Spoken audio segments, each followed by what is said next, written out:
First off, I want to thank the brave men and women who work behind the wall. I want to thank them on a national level because their job goes unrecognized. How do they try to turn a guard?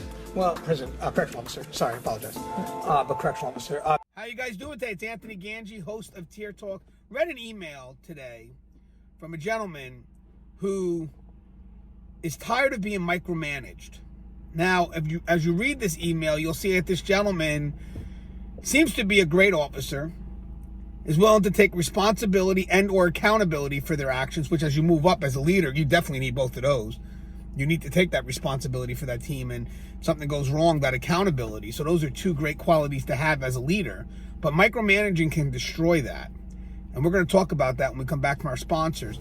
And it's micromanaging that will also destroy this person's potential to go from a good staff member to a great leader. It could also jeopardize the safety and security of any facility. So we have a little bit to cover today, but it's a very interesting yet needed topic. Now, guys, if we haven't, the show Tier Talks for you brave men and women that work in corrections, so please subscribe, interact, engage, comment, hit that bell. That bell is going to notify you every time I post up a video, and try to share it if you can. It's good information, so share it out. And when we come back from our sponsors, we'll be discussing micromanaging. Not a good idea. Stand by. I wanted to attend a university that had an intelligence program. I wanted to look at problems different. I wanted to increase my critical thinking abilities. AMU offered those avenues to expand. Obtaining your degree as an adult, you're actually paying yourself and investing in yourself. You can't put a dollar on it, it's priceless. It's something that can never be taken away from you. American Military University. Learn from the leader.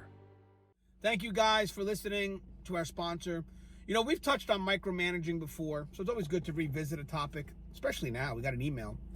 Person has a question, took the time out to write the question. So we could always give a response. And I believe the video, top of the comments, will give a pretty good balanced perspective. Now, for me, micromanaging is not a good thing. And we all know that by now. Micromanaging, one, limits the ability of someone from the front line to make a decision that could be needed at that moment. It makes them hesitant. And it just ultimately really does affect the safety and security of the facility, because instead of you having employees that are ready to jump in and make decisions, they pull back. You know, some pull back because maybe they're afraid of the consequence, or maybe some pull back because micromanaging is great for them, because then they don't have any level of responsibility if something goes wrong. Either way, it's not a good way to run a facility. It's not a good way to run a safe and secured facility. You have this employee right now that wrote this email that's willing to take responsibility and accountability. Those are two great qualities to have in leadership. So you have a good staff member that has the potential to be a great leader, and you're micromanaging them.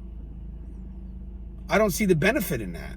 You know, we as supervisors, what we want to do is we want to empower our employees, and we do that by giving them a level of responsibility, a level of involvement, and we look to transform them into leaders themselves who are willing to make decisions.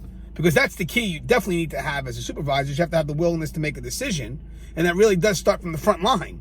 Because the front line, you're going to be faced with a lot of situations where you're going to have to adapt and adjust. So the front line is kind of like that trial period before you become a supervisor. So if you're not allowing that person to do it as a frontline officer or a frontline correctional professional, then you're not going to get a good leader out of them. If they happen to do well on the test or whatever it is, however your ranks, promotions are structured, I don't know, but some should be done off a test. But the thing is, you have someone that may be great at passing a test, but unfortunately doesn't have the experience or willingness to make a decision. Now you just put a bad leader into a very, very risky situation. And again, with risk comes choices that have to be made to alleviate some of those risks. You know, sometimes people micromanage because they just haven't let go of that responsibility of doing the work, but you have to let it go. Eventually, as you start to move up, your areas become so big, you're going to spread yourself thin. You're not going to have the energy for it. You're just not going to have the energy to be micromanaging everybody. You got to kind of have to let that machine run. And if the machine makes a few mistakes, then it makes a few mistakes. Your approach to that machine matters, though. Your approach will either empower the employee or will disenfranchise them. You can't always jump to discipline to look to cover your own ass.